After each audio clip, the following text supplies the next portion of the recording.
ఈరోజు మనం ధ్యానించుకునే అంశం పశువుల తొట్టిలో జన్మించిన యేసు ప్రభు.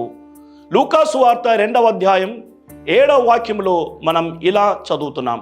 మరియమ్మ తన తొలిచూలు కుమారుని కని పొత్తిగుడ్డలలో చుట్టుకొని పశువుల తొట్టిలో పరుండబెట్టెను. యేసు ప్రభువు రాజుల మందిరములో పుట్టలేదు, ధనవంతుల ఇంట్లో పుట్టలేదు, పశువుల తొట్టిలో జన్మించారు. ఎందుకు యేసు ప్రభు పశువుల తొట్టిలో జన్మించారు? ఇది ఒక సంకేతము. ఇందులో నుంచి 3 ముఖ్యమైన విషయాలను మనం అర్థం చేసుకోగలుగుతాం. మొట్టమొదటిగా యేసు ప్రభు పశువుల తొట్టిలో జన్మించడం ద్వారా తాను అందరికీ అందుబాటులో ఉంటాను అని ప్రకటించారు. రాజుల మందిరములో పుట్టినట్లయితే ప్రహరీ గోడలు ఉన్నాయి, రక్షక భటులు ఉండారు, సేవకులు ఉండారు.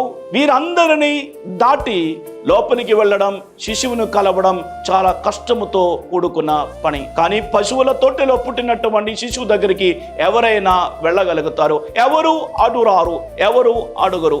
అందుకే రాజులు వెళ్ళగలిగారు, గొర్రెల కాపరులు కూడా వెళ్ళగలిగారు. అందరికీ అందుబాటులో ఉండడం కోసం ఆయన పశువుల తొట్టిలో జన్మించారు. రెండవదిగా పశువుల తొట్టిలో పశువులకు తిండి పెడతారు. పశువులకు తిండి దొరికే స్థలం పశువుల తొట్టి. యేసు ప్రభు ఈ లోకానికి వచ్చినది మానవులకు జీవాహారముగా. యేసు ప్రభు చెప్పారు, నేను పరలోకము నుండి వచ్చినటువంటి జీవాహారమును.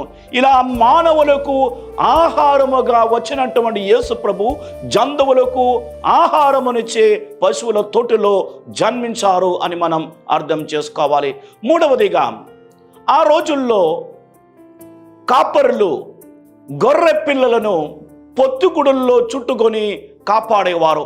ఎందుకంటే ఈ గొర్రె పిల్లలకు ఎటువంటి ఇబ్బందులు కలగకుండా వాటిని తరువాత దేవాలయములో బలిగా అర్పించడం కోసం, దేవాలయములో బలిగా అర్పించడానికి ప్రత్యేకంగా వారు పక్కన పెట్టినటువంటి గొర్రె పిల్లలను పొత్తిగుడుల్లో చుట్టుకొని ఉంచేవారు. యేసు ప్రభువు దేవుని గొర్రె పిల్ల.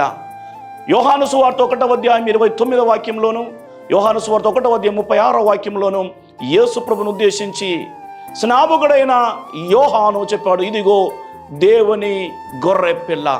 యేసు ప్రభు గొర్రె పిల్ల కాబట్టి ఆ యేసు ప్రభును పొత్తిగుడుల్లో చుట్టుకొని పశువుల తొట్టిలో పరుండబెట్టారు.